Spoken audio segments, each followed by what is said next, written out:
to know that when you're on here this evening, this is not about a weight loss program. This is about a health and wellness community.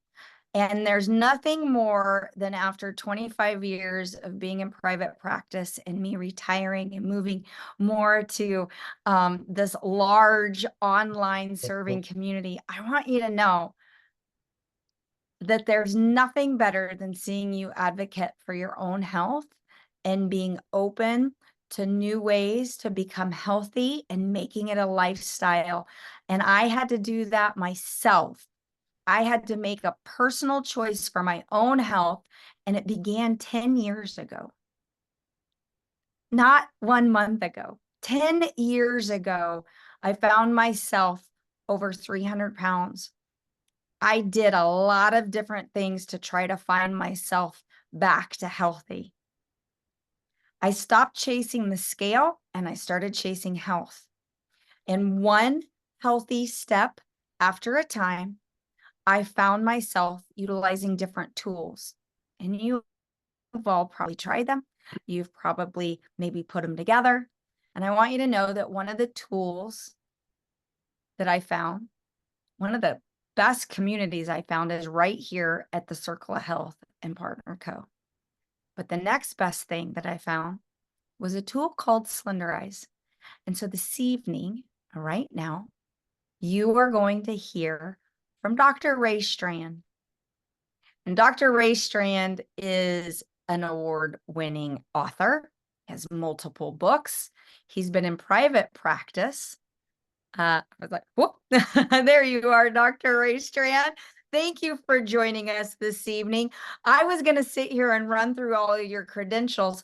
I want you, like, there's no better person to explain why, specifically with Slenderiiz, why you're the man to talk to. So with that, I'm going to stop talking and I'm going to let you get down to the nitty gritty about Slenderiiz and the program. And once again, I just want to thank you for serving. You've done it for a long time to help a lot of people, and your expertise is sought after. And so I just want to say thank you for coming on here. So Well, the floor thank is you, yours. Kristal. Yeah, thank you, Kristal. Yes. And I'm going to be sharing my screen. Thank you for that introduction and just trying your little heart out here with everything. And so let me share this, and then we'll get the show going here. But basically, I want to just share everybody tonight. I'm going to be talking as a physician. This has been a long journey for me. Dr. Vance has gone through a long journey, but I'm going to title this Balancing Your Hormones. But it's going to be a little bit different perspective than what you may have thought, because, my journey started in the middle 1990s. And as a family physician, I was so frustrated not being able to help my patients lose weight. I mean, they would come into me and say, Dr. Strand, I've tried everything.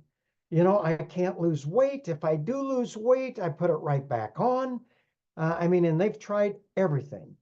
And so that's when I started doing my own research. And about that same time, there was a gentleman named Dr. Gerald Ravens. He was a medical physician, a researcher out of Stanford, who had put together a constellation of problems that he then labeled at that time Syndrome X. Then it became called the metabolic syndrome, and then the insulin resistance syndrome. But now we call it prediabetes. And so I'm going to be sharing some medical research, and so you have a better understanding of where you may be in this whole avenue and everything. But what we know is our modern day epidemic, the diabetes obesity epidemics, and they are tied together. And we now know that 25 to 30% of all adults in the US and Canada now have full-blown prediabetes or are diabetic. But what a lot of people don't understand is that another 25 to 30% of all the adults are in the early stages of developing prediabetes.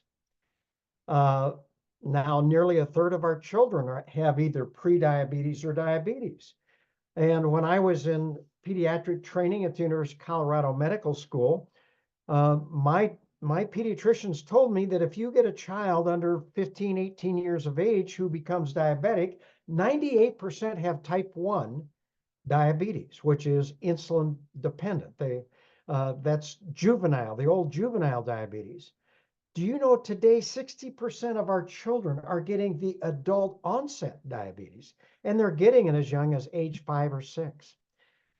This is why the Center for Disease Control has projected that over 30% of our children born today are going to become diabetic.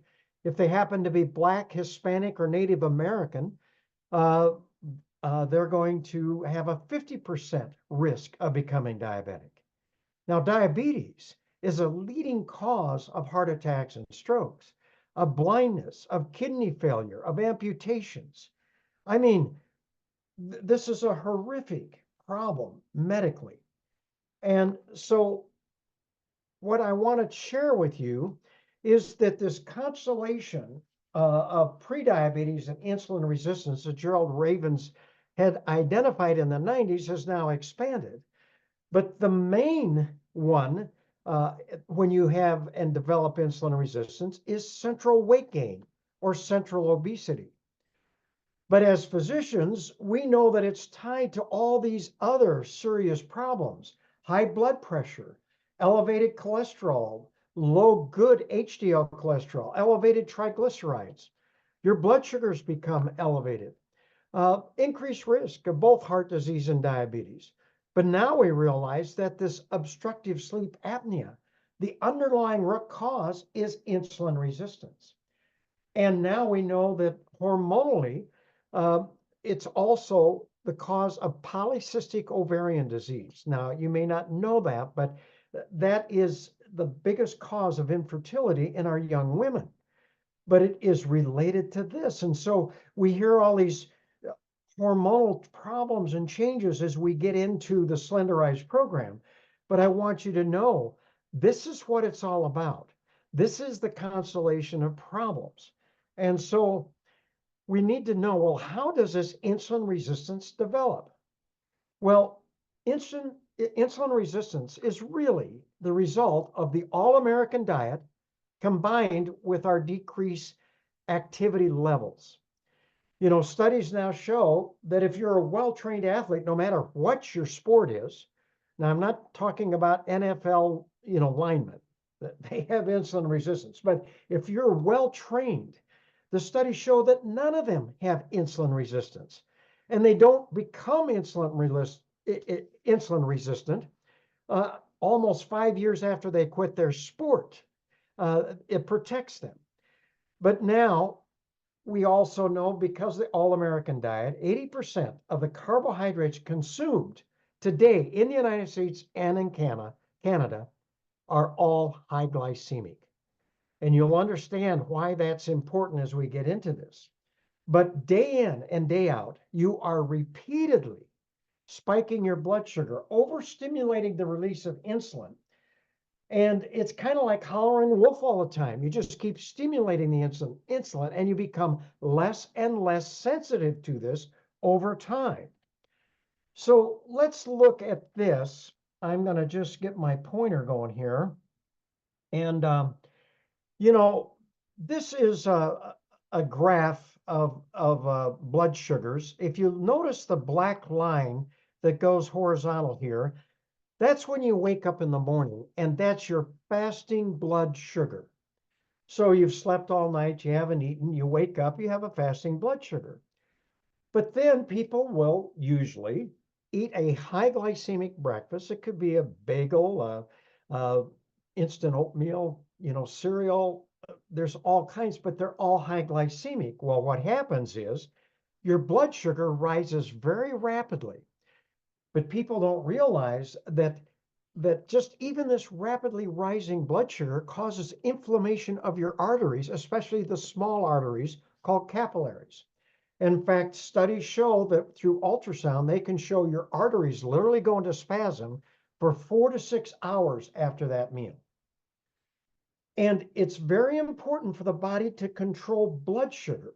It has to control it because our brain thinks on blood sugar. That's it. And there are no insulin receptors in the brain. So the body must control the blood sugar so that we can think. In fact, in medical school, I was trained at the University of Colorado Medical School. For the first 2 years, you're really in a classroom. You don't see any patients. But the very first day I was on my clinical rotation at the VA hospital in Denver, I was in surgery rotation. I hadn't been there 2 or 3 hours. And the nurses come running down to me and they started saying, Ray, Dr. Strand, you have to get in. We gave a patient too much insulin during surgery. Now they're in an insulin coma. The blood sugar had dropped so low, they were in a coma. I mean, I hadn't even seen a patient, and they got me running back, slap a 50 cc syringe of glucose that I had to give this patient IV. So I run back and I look at the patient. He's cold and clammy. I mean, he's totally out of it, just totally in a coma. So I'm just shaking and I'm just thrilled. I got the IV. I got it in the IV and I start giving him some blood sugar and I push in about 1/10 of it. And I thought I'd look up and check my patient. And my patient's looking at me eyeball to eyeball and says, "What are you doing?" I mean, I look back at the syringe. I had hardly given him any. See, we think on blood sugar. So when this blood sugar is rising rapidly, it stimulates the release of insulin, which is our storage hormone. Now, its main job is to transport that glucose in the bloodstream into the cell to be utilized as energy or stored as glycogen or fat. But what people don't realize is that blood sugar, we overstimulate that insulin, so the blood sugar comes down almost as fast as it went up. But here's the key. Do you see where it drops below the fasting blood sugar? And it gets into the low blood sugar range, or what we call hypoglycemia. And if the body would allow this to keep going down, down, down, you not only get a shaky weakness, you not only get confused and can't think. If it keeps going, you'll go into a coma like my patient was. So this low blood sugar stimulates the release of your stress hormones, adrenaline, cortisol, and also a hormone called glucagon to drive this blood sugar back up to normal. Now, even though that blood sugar comes back to normal, you have very high stress hormones now in your bloodstream. This causes an uncontrollable hunger. We call it hyperphagia. And you usually crave another high glycemic meal. So you eat another high glycemic meal. And this goes on over and over, day in and day out. So what I want to focus on is that you understand that the greatest drug you and I are putting in our bodies are the foods we choose to eat.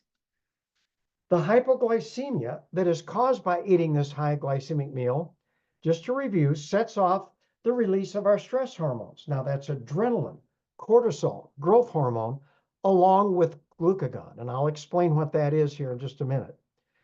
But even though our blood sugars return to normal, we now have these very high levels of stress hormones floating around in our bloodstream. In the medical literature, we call that hyperphagia, but it's uncontrollable hunger. It's the natural physiologic response to spiking your blood sugar. So you have to eat again. You have no choice. And you usually crave another high glycemic meal that starts this entire process all over again. I call this a carbohydrate addiction. Now, what we've been calling cravings and emotional eating most of the time is just this process. And it's something that you just can't control. It's just kind of like, gee, I've got to go to the bathroom. But you can hold it and maybe not do it at that time. But I'll tell you, sooner or later, you better go to the bathroom. And that's the same thing that happens here. You may say, well, I'm not going to eat. I'm going to use my willpower. But sooner or later, you give in. You have to eat. So let's talk, since we're talking about balancing our hormones, let's talk about the key hormones we're talking about. Now, insulin is the first one, and this is the major one you have to be concerned with. See, insulin is our storage hormone. Insulin's job is to control blood sugar levels by transporting sugar from the bloodstream into the cell to be utilized, as I said, as energy or stored as glycogen or fat. Insulin, though, also converts excessive glucose or sugar into fat and stores it in the fat cells of the abdomen, central weight gain. It also blocks the release of that fat. So when individuals become less and less sensitive to their own insulin, and this is key, the body compensates for this by significantly increasing the production of insulin. So blood insulin levels start shooting and rising up. So that is a key for you. Now, I mentioned another hormone called glucagon. Now, we don't hear much about this, but glucagon is the counter-regulatory hormone that works with insulin to control our blood sugar glucose levels. So as I mentioned, if the blood sugars go down too low or get in that hypoglycemic range, our body stimulates release of glucagon, which is our fat-releasing hormone. It releases and converts fat to sugar, so it will raise our blood sugar. But what we are finding out when we become more resistant to insulin, we're also becoming more resistant to glucagon. And so here's another hormone that's out of balance and not functioning as it normally would. And you know, this is a very critical issue. Now, this increasing rise of blood insulin is called hyperinsulinemia or high insulin blood levels. So I've thrown a little technical things at you here, but as blood insulin levels begin to rise after you've probably had abnormal, I'll show you in the next slide, abnormal, uh, you know, insulin levels are staying, but let's say you're just not eating right, poor activity, becoming less sensitive to your own insulin.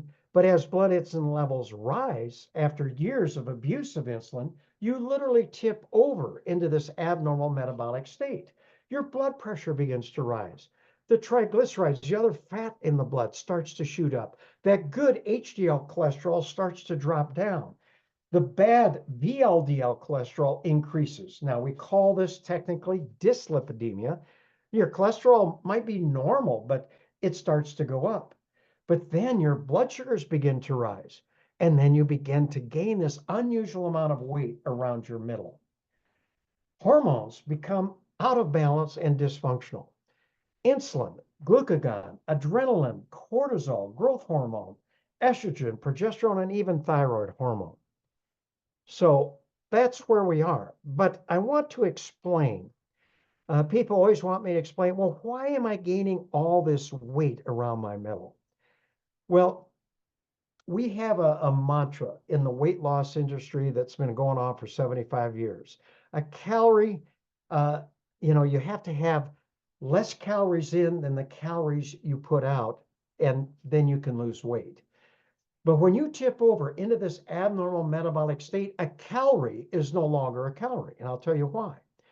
The muscle becomes insulin resistant first. In other words, it can't take up all the calories it used to because it's resistant to the insulin. It can't get it in. So many of the calories that used to be utilized as energy are now being diverted to the fat cells of the abdomen. And remember, insulin's job is to convert that sugar into fat and then block the release of that fat. So you start gaining this unusual amount of weight around your middle. You begin to hold on to fat like a sponge holds on to water. And the main thing is you're resistant to weight loss. Now, what you have to understand, and I want to share this, is you don't just wake up one morning and suddenly have diabetes. This is something that takes almost decades to develop. Insulin resistance, becoming less sensitive to your own insulin, is the result of a poor diet and inactivity, as I shared. But it takes 10 to 15 years of these poor lifestyles before you would even develop insulin resistance or prediabetes.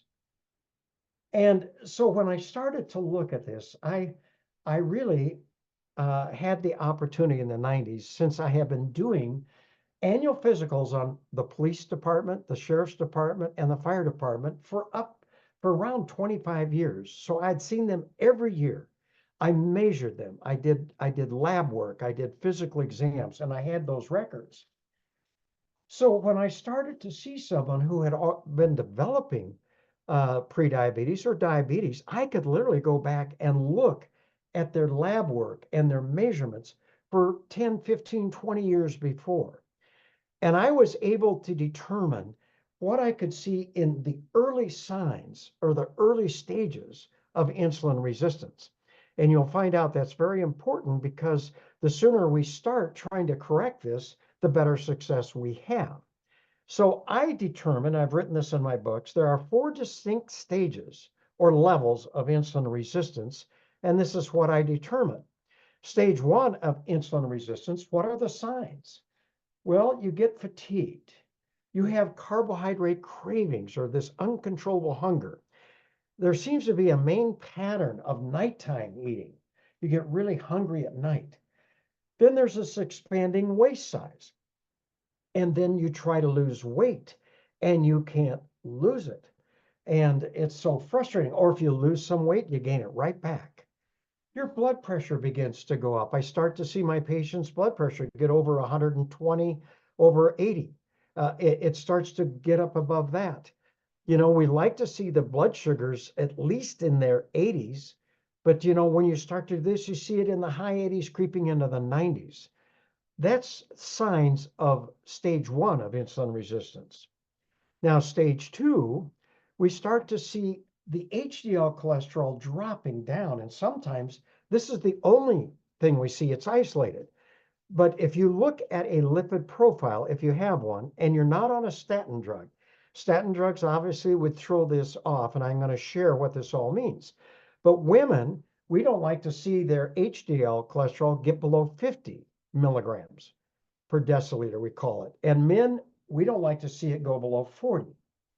Now, there's also your triglycerides, that other fat in the blood starts to go up. I do a ratio, and I'll explain this here, of dividing triglycerides by that HDL cholesterol. And when it gets above 2, I know they're in at least stage 2 of insulin resistance. And I see the fasting blood sugars getting greater than 100. Blood pressure is even going higher. It just keeps creeping up, 130 over 85. And then I see further expanding of the waist size. Women, waist size gets to 32 to 34 inches. Men, their waist size gets from 36 to 39. Now in men, I measure their waist 1 inch below their belly button and over what we call the iliac crest. That's where I measure men. Women, I have found in my medical practice, and the literature supports this, you want to measure your waist at the smallest area you can find. That's where you measure your waist. Women are just built a little differently, and that helps me. But when you start to see this, you're in stage 2 of insulin resistance. Now, the medical literature primarily focuses when you have full-blown insulin resistance. And so what we find is that a patient that has 3 or more of the following criteria will be diagnosed by their physician with prediabetes. Now, there's some people say you only need 2 of these. So you'd only need 2 or 3 of these 5. A high blood pressure that's greater than 140 over 90. Central obesity, waist size in women, as I shared, over 35.5 inches, and men over 40 inches. Or maybe an elevated triglyceride greater than 150, or a low HDL cholesterol, again, in women, less than 50, men less than 40, or a fasting blood sugar that keeps creeping up over 120. Now, if you have 2 or 3 of these, then you would be in stage 3 of insulin resistance, or you'd have full-blown insulin resistance. And stage 4, insulin resistance, is really the progression to diabetes mellitus itself. So when a patient develops stage 4 of insulin, they have become diabetic. They fulfilled all the criteria of stage 3. Now their fasting blood sugars are greater than 125. And if they do a hemoglobin A1C, um, which is the measurement of the amount of sugar in a red blood cell. And it's a much better tool to find because a fasting blood sugar is just a spot check. Where you do a hemoglobin A1C, a red blood cell hangs around for 4 months before it's destroyed. So you have a better idea what the patients have been doing. Now, a normal hemoglobin A1C, if anybody's had this check, is less than 5.7%. If you're pre-diabetic, that hemoglobin A1C is going to be somewhere between 5.7% and 6.4%. So those are the 4 stages. But I want to just talk to you about the meaning of this triglyceride to HDL ratio. See, most studies actually measure blood insulin levels, but in the real world, blood insulin levels are hard to measure. They're expensive to get on your patients, and they're not consistent. So I learned early on that if you just take a regular lipid profile, you'll have a triglyceride and an HDL cholesterol. You take the HDL and divide it into your triglyceride. This is an indirect test of blood insulin levels. The higher that ratio, the higher the levels of insulin. Most individuals have gotten a lipid profile, and if you're not on a statin drug, it's a good thing to look. And if you are taking a statin drug, try to go back and get a lab work that you had before you started taking it. But when triglycerides are high and HDL cholesterol low, we call this dyslipidemia, which is part of the metabolic syndrome of prediabetes. But it's the major sign of the stages of insulin resistance. That's why I'm spending a little extra time. So when I get a ratio of 2, of greater than 2, I know they have slipped into stage 2 of insulin resistance. To get into stage 3, they almost all are greater than 4. And if they get into stage 3 or diabetic, it's always above 6. I could see my patients, I'm telling you about the policemen and the firemen, they come in.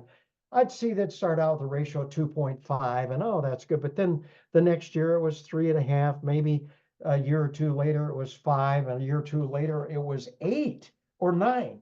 I mean, you could just see this. So it's a nice thing to know about, and I share this. So I just want to spend a little time on that. But here's something I want to share with people because we're going to be talking about the Slenderiiz program. And it's frustrating to a lot of people who start and they see someone who has had a transform and man, they're losing 10 pounds a week, or they're doing this, or this is happening to them. And like it's a miracle.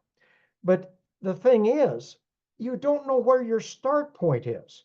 This is a nice graph that was given to me by a pharmaceutical rep who's selling a drug called Avandia that improves insulin sensitivity. This is 25 years, so I can kind of give you a summary of everything I've shared with you. Now, you could go back here another 10, 15 years and see that hey, I'm doing fine. I'm eating. Sure, I'm not eating great. Eating a lot of high glycemic carbs, not working out well. But then all of a sudden, after about 10, 15 years of this, you tip over into insulin resistance. So you see the orange line, insulin resistance goes up. Well, look at the green line. This is insulin production. Remember, I told you that the way the body compensates for this situation is producing more insulin. So blood insulin levels go up. Now, as long as these two lines parallel, the blue line, the blood sugars stay normal, okay? And maybe I'm not trying to be negative about physicians, but most physicians focus just on blood sugars and they'll watch them. Oh, you're doing fine. Your blood sugar is normal. They it's below the 125. You don't have diabetes. But what we're finding, because of the changes that occur, blood pressure going up, triglycerides, HDL going down, all of the sugars going up, and the obesity that starts, your arteries literally start aging a third faster than they should. What I mean is they just age faster. So every third birthday, add a fourth year. So what happens is that old insulin production, the old pancreas just can't keep putting that out. So after another 10, 12 years, 15 years, that insulin production starts to go down. It putters out. Well, then, whoops, there goes the blood sugar. And this is the area we as physicians diagnose diabetes. So the day I diagnose someone with diabetes in my medical practice, we know that over 60% of them have major cardiovascular disease. I mean, we're way behind the eight ball. They've already advanced because it's been going on for 15, 20 years. That's why, 80% of our diabetic patients today are going to die prematurely from a heart attack or stroke. Now, that was true in 1960, not true in 1990. It's true today. All of the drugs, everything we've done has not improved that statistic.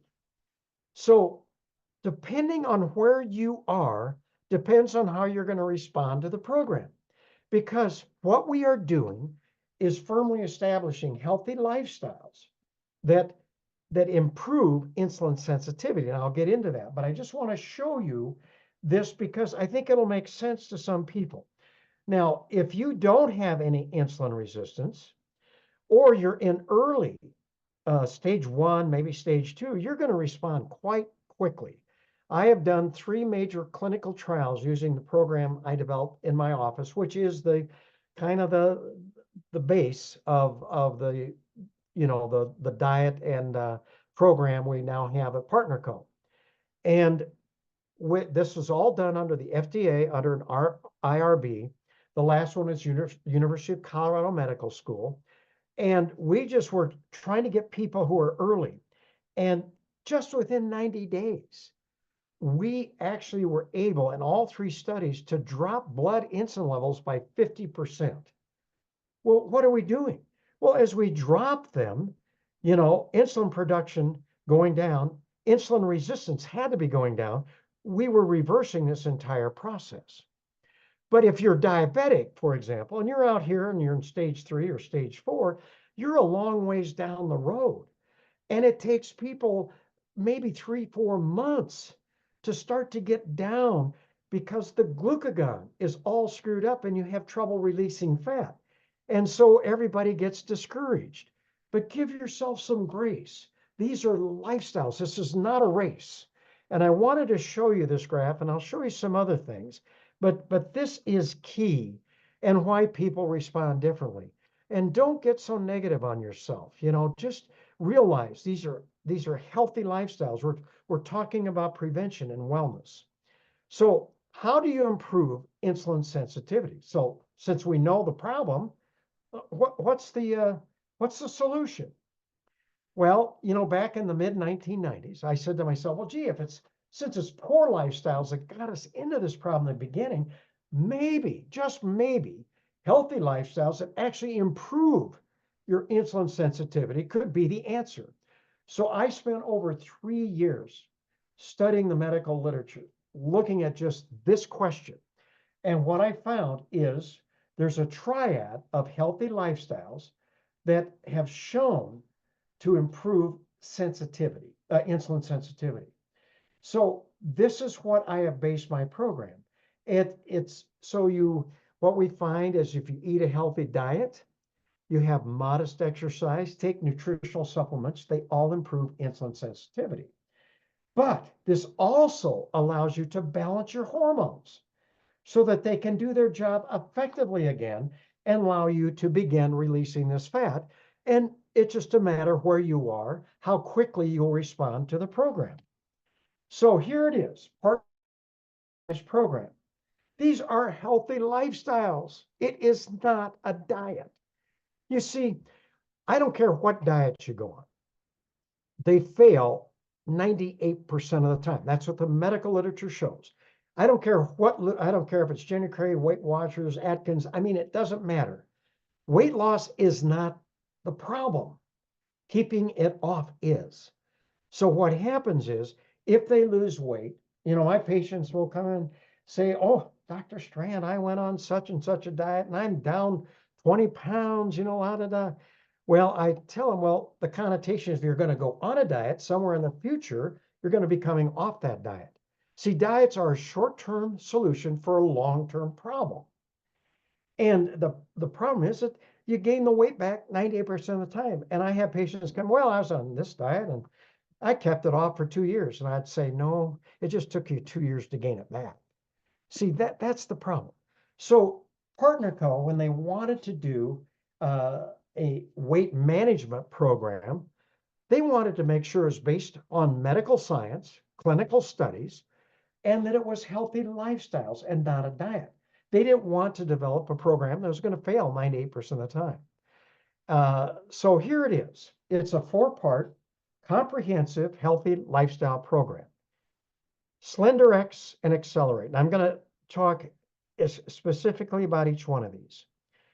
A healthy diet, one that does not spike your blood sugar.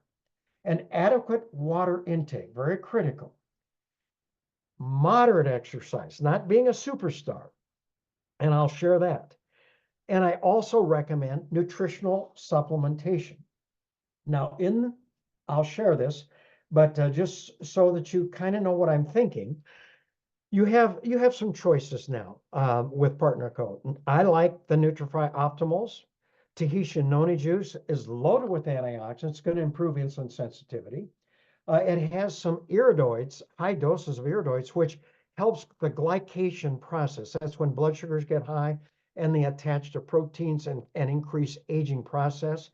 The Tahitian noni juice has a product that actually prevents it and actually can reverse it. So not a bad choice. MOA is loaded with superfoods, 35, and all kinds of different antioxidants. You know, Original Limu, and I know there's a lot of people out on that. The Fucoidan is a wonderful superfood or nutrient, and there's benefit there. I have not had as much experience, but it's there. So that's the program, a 4-part lifestyle program, not a diet. So let's talk about what do I consider a healthy diet? Well, a healthy diet is defined as consuming those healthy, low glycemic carbohydrates, the good fats, and good proteins. The body needs all of them, but they have to be the healthy ones. These are primarily our whole foods. They have not been processed. If you have to read a label, it's the wrong food. That's a processed food. You want an apple, an orange, you want berries, you want to have, nuts, Legos, you want whole foods. You want your enemies are the highly processed grains and the almighty white potato and all potatoes. The more you process foods, the easier it is for the body to absorb the carbohydrates contained in those foods and therefore spike your blood sugar. Let me just show you an example. This is David Jenkins' work. He's the one that developed the glycemic index, professor out of University of Toronto. But he just took a particular food and measured against glucose. I mean, that's what this all becomes in your bloodstream. So glucose, he gave a glycemic index of 100. Well, baked potato was 85, cornflakes are 84, all your rices were in the 80s. Any flour was in the 80s, breads were in the 70s. Oh, and here's table sugar. Okay, we know how bad table sugar is, but it's only 61. So bread, flour, rice, cereal, all of these are worse than table sugar. Whole foods, peaches, sweet cherries, black beans, look at how low they are in glycemic index. Those are whole foods. And so he said, you have to understand what you're eating. Remember I said, the most, potent drug you put in your mouth are the foods you choose to eat. So this is critical to understand this. So here we go. Now that you've heard what I've said, here is a USDA food pyramid. This is what our doctors, our nutritionists are telling you should eat. Look at the base. Bread, cereal, rice, pasta, 6 to 11 servings each and every day. And I just told you how bad they were. Here's the whole foods and that. Where's the sugars and the fats? Some of these oils, they're up in here. They're in the pit. They're bad, bad, bad. And I just told you that, you know, that all of these are worse than sugar. It should look like this. This is what the food pyramid should be. We shouldn't be eating all these processed grains and that. They're our enemies. That's what's created the problem. We have helped it in the medical community. So let's look at this graph again. Here's your fasting blood sugar. I showed you what a high glycemic meal does, but look at the turquoise line.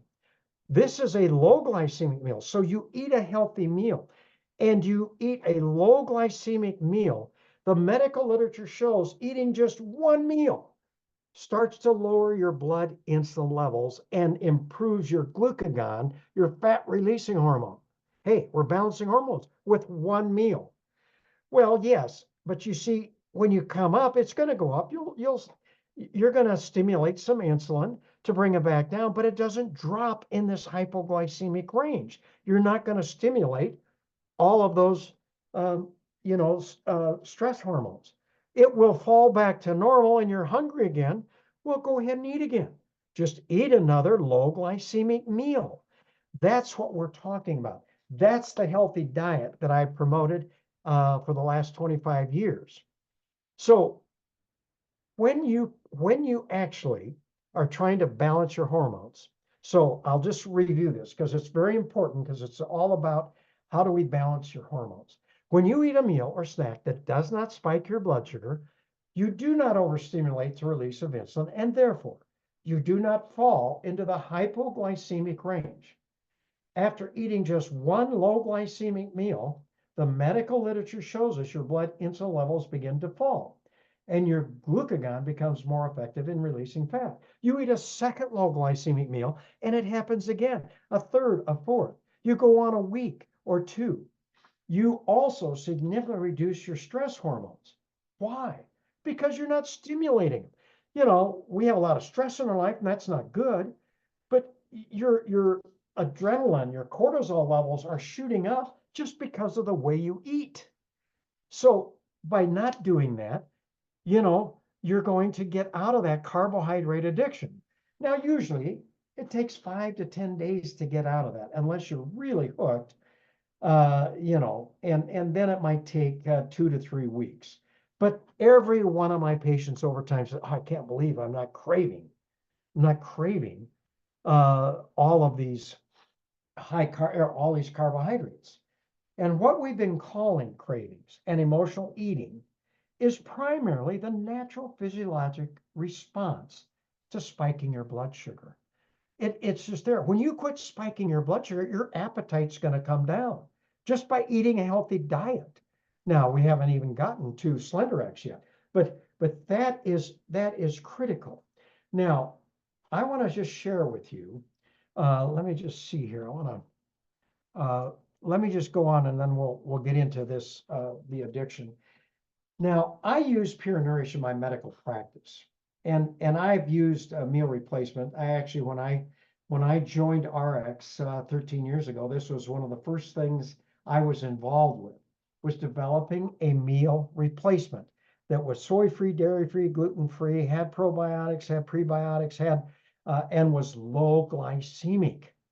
And the reason is I'd had all the success. I used this in my 3 clinical trials that I did with my program. And what I found is I would have my patients do 2 scoops in water, almond milk, coconut milk, oat milk, whatever you want, add some frozen fruit. And I would have them replace 2 meals a day. And we have the option of adding giving greens, adding other things. But this allowed my patients the opportunity to experience a low glycemic lifestyle right away. It was a tremendous behavioral modification tool. So consider this. And remember, this is just part of your food budget. It's not, this is something, you're not spending money on food. $3.50 to $4, depending on what you put in it for a meal. I just had an Americano a couple days ago and it was $6. I mean, give me a break. This is something that you can do. So think about that. Okay. Now I'm going to go back here. I want to just share something here about this carbohydrate addiction. You see, I've done a lot of medical things, but maybe this would make it more practical. What you find is that when you start to eat certain foods, we relate to it. Just think about the last party you ever went to. And here's the host or hostess, and over here are the veggie tray and the fruit, and then over here are the chips and the dips and all of that stuff. And what's the host or hostess doing? Well, they're over there filling up the chips and dip all the time. And you wonder, well, why are they doing that? Well, see, the chips are the addictive food. I mean, they're great, but they're addictive. Now, have you ever tried to eat 5 apples in a row, or try to eat, 2 or 3 bananas in a row? I mean, you can't just have one Lay's potato chip. You know that. I mean, did you ever get French fries at one time and left half of them? You crave it. It sets off this uncontrollable hunger. So some foods are addictive and some foods are satisfying. So when you start to get through this, you're freed up to eat healthy, delicious food. And it may take a week or two, but trust me, all of a sudden food tastes better. The fruits are sweeter, all of this, and you get out of that. But here's a warning. If you spike your blood sugar just one time after you've corrected this addiction, or got out of the carbohydrate addiction, you can set off those cravings again, the medical literature shows, for 2 to 3 days after just doing it one time. So if you start craving things again, think about what you did the day or two before. But that's a critical thing you must know. Now, the second aspect, healthy lifestyle, is an exercise program. I have my patients, and we did this in the clinical trials, so did it, build up, depending on where you are, to 30 minutes of moderate aerobic activity 5 days a week, not every day. You need to rest 5 days a week, is what the medical literature showed. Brisk walking, cycling, swimming, hiking, biking, tennis, anything, just to get the body moving. The only thing the body cannot handle is inactivity. So, but it's aerobic activity that is key when it comes to insulin sensitivity. Now, I'm not against weight training or exercise weight, but you must add that to some aerobic activity because it improves insulin sensitivity from a different mechanism than eating a healthy diet. But they're improving this in different ways. Okay. Well, then you start studying the medical literature, which I've written several of my books, and they all study nutritional supplements one at a time.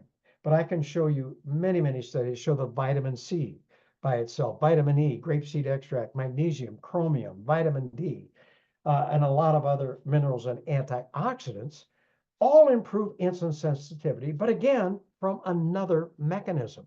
So there's a synergy that's occurring here because trying to correct or improve insulin resistance, prediabetes, is not easy. It is not easy. And so we need to do this. And so then I recommend cellular nutrition, which, that's what the optimal M and optimal B, providing all the essential nutrients to the cells at their optimal or advanced levels. Those are the levels that have been shown to provide a health benefit in our medical literature. And in this case, it's insulin sensitivity is the health benefit we're focusing on. And then MOA, LIMU, and Tahitian noni could also fit here. But this is what I recommend, okay? Now, every time I deal with my patients, and I start throwing this stuff out, and then we go to Slenderiiz, we always have to have cost in mind because there is a cost factor to most people. And so I understand where people may only start Slenderiiz. But if they have the resources and they understand what they're doing, because we are trying to protect their most valuable asset, their health, it is critical. You're going to have better results by doing all 4 steps. But now let me focus on Slenderiiz and Accelerate. You see, I did this program all just with the triad of healthy lifestyles. And I had very good results, and basically amazing results. Well, then I was introduced to Slenderiiz. I was there when the homeopathic physician presented it to us, and we reviewed it, and we were excited about it, still are. But things have really changed the last couple of years. People out there are starting to figure this out, and we start to understand it. But Slenderiiz is a homeopathic supplement. It contains 10 different ingredients, and you can look at them, but several of these homeopathic ingredients improve insulin sensitivity from a different mechanism, and improve insulin and glucagon balance, okay? We know that. I've seen it in my medical practice. Others suppress your appetite. Well, just eating a low glycemic meal improves your appetite, but this suppresses your appetite. I think anybody out there that chooses this, they know this suppresses their appetite. But it also increases your metabolism. Your thyroid functions better. Your thyroid hormones function better. Other decreases stress and anxiety, and I'll kind of get into this in a minute. So just by taking the drops, your cortisol and stress hormones are going to come back into better balance. But others decrease your desire for sugar and these high glycemic carbs. It takes away that carbohydrate addiction and cravings. So you look at this, I mean, this is amazing. I'm not a homeopathic expert. I've studied this, but just for some people, well, what are homeopathics? Well, there are about 100, 120 homeopathic drug or ingredients that have been known for over 100 years, and homeopathic physicians put this together. But the very simple thing is that the ingredient is diluted over and over and over again. And why is that? The more they dilute it, not only the safer it gets, totally safe, but it becomes stronger. It's just, and it deals with, maybe someone will come on and explain it better, but they work. And the thing that I have found, where I was telling my patients, that it take diabetic patients, it's going to take 18 to 24 months of being on this program to get optimal improvement. I can cut that in half. I see the results twice as fast. If it took, 6 months to see it, I see it in 3 months. It is wonderful. Well, then you add Accelerate to this. It contains high doses of vitamin B12 for increased energy and metabolism, again, along with biotin. But it also contains two very potent Ayurvedic herbs, ashwagandha and rhodiola, which really help stress. So you're going to see that this improves our hormones and helps balance them and make them more effective. So here we have a tremendous additive. But the thing that I want to share with you is when you look and you look at this whole weight loss program and healthy for lifestyle program, it is really it is preventive medicine.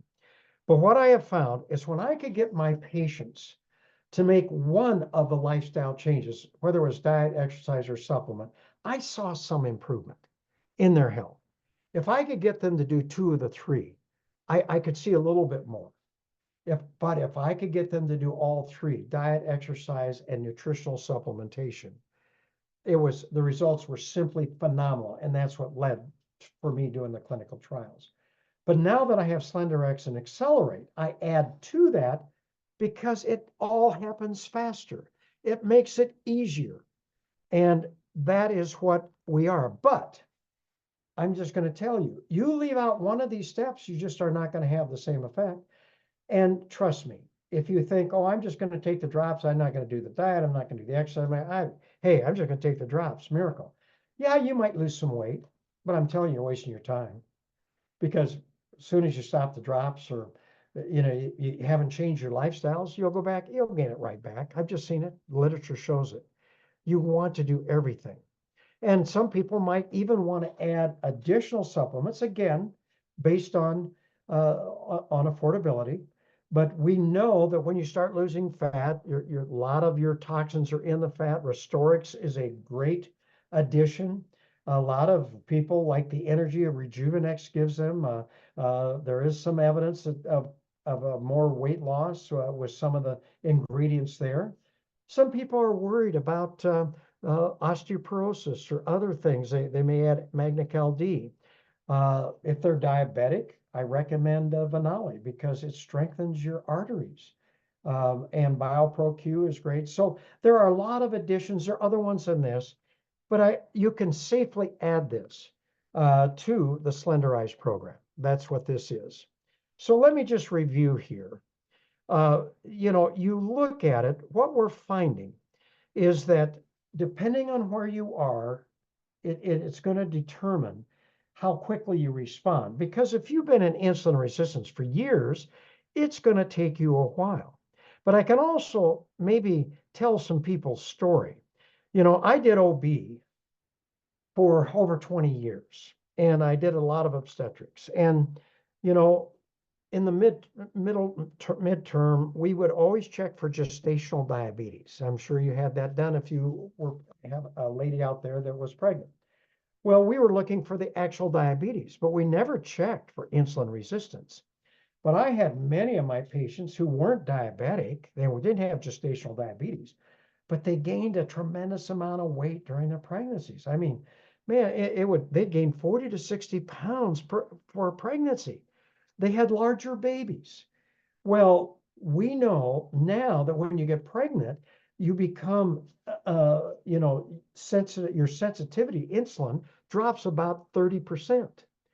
So that's it. Then then you can't lose a weight because you probably got a little more insulin resistance, and then you get pregnant again. That's there. We also know that if you get into menopause or perimenopause, that all these hormones go, but you there again, when you get into menopause, you tend to become more resistant to your insulin and you gain weight. But the most common thing I had patients come in and say, Dr. Strand, you know, I'm 28. I've never had a weight problem.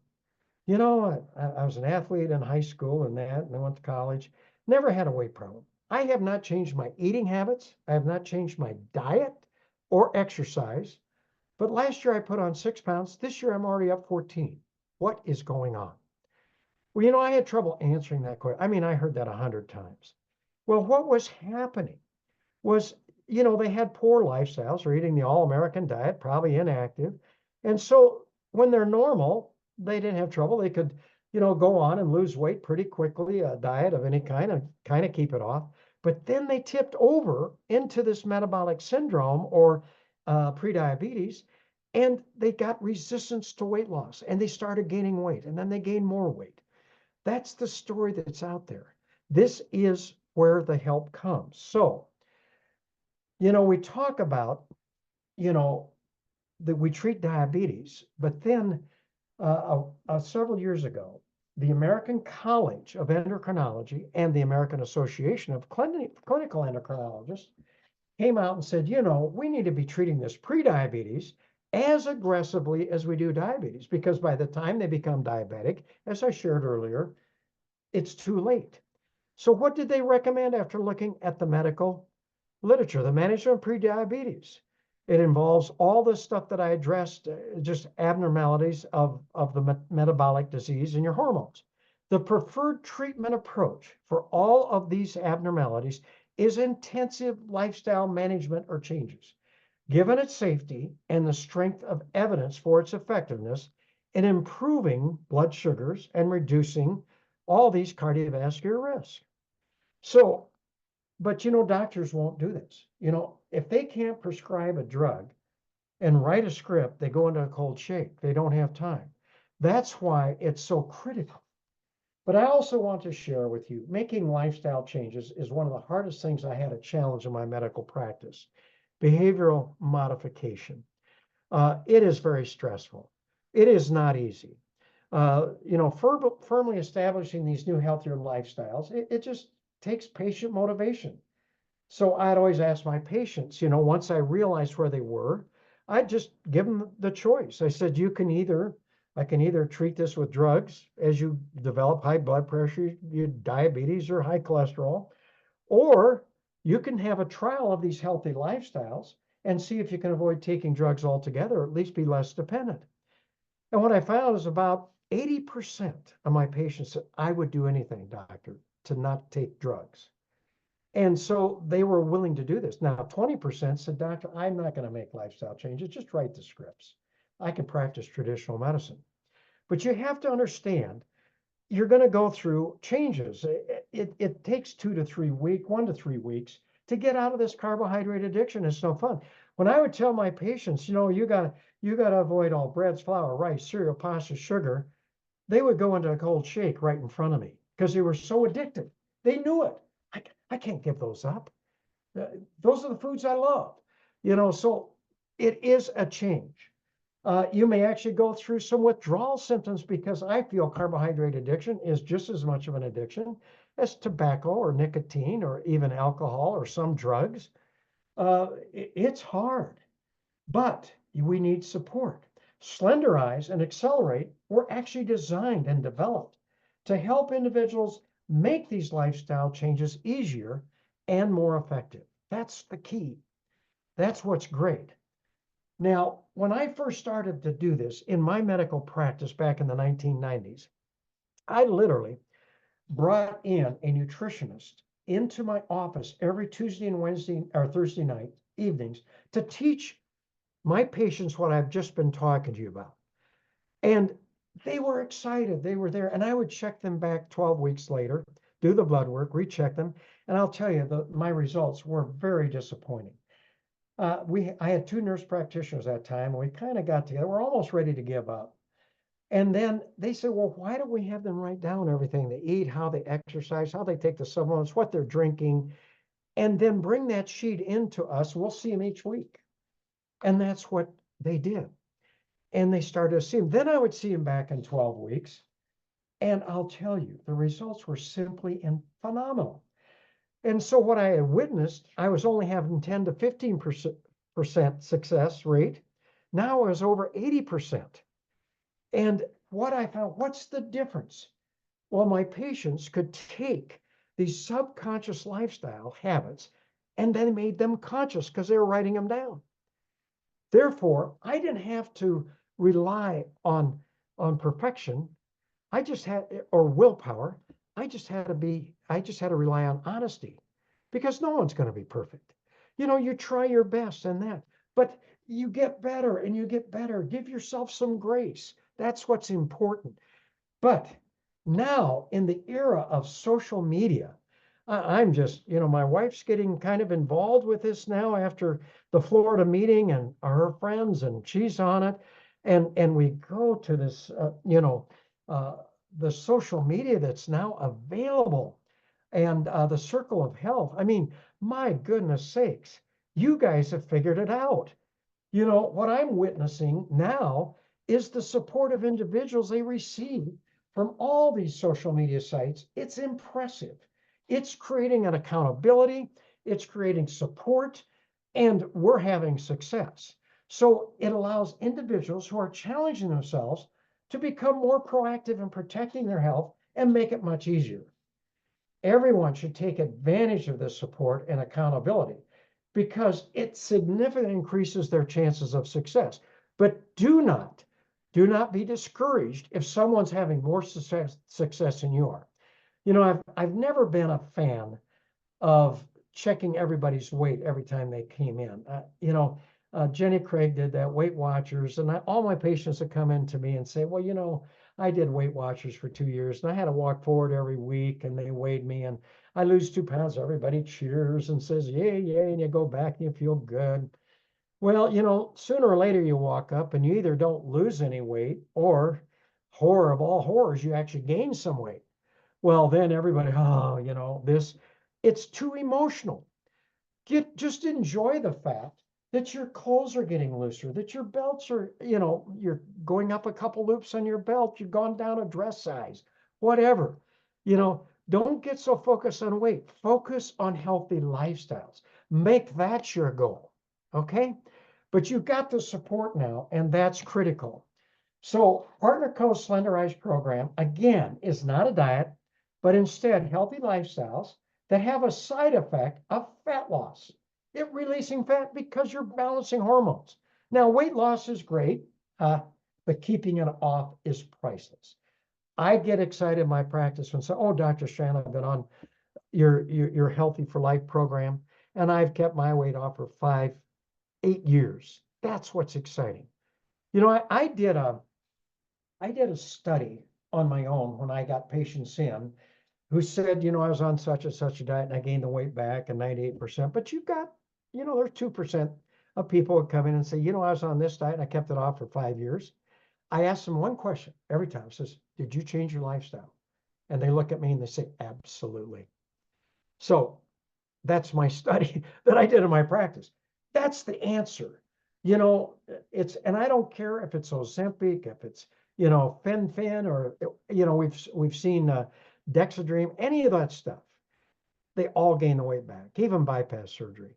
This is golden. You have gotten yourself into something that is the secret.